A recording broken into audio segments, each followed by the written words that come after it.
Hello everyone! Ako nga pala si Grant Matthew Zay Moribus ng STEM 11-2 at ituturo ko sa inyo ang solving derivatives using different methods.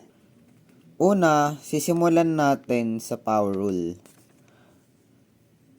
Ito yung formula ng power rule.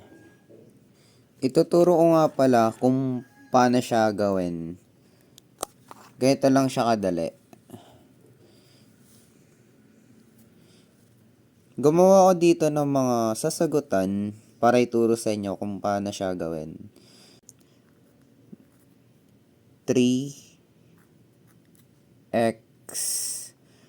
tapos 3 ulit minus 1. Ang sagot niyan ay 2. 3x squared. Tapos ito na yung sagot. 'Di ba? Madali lang siya.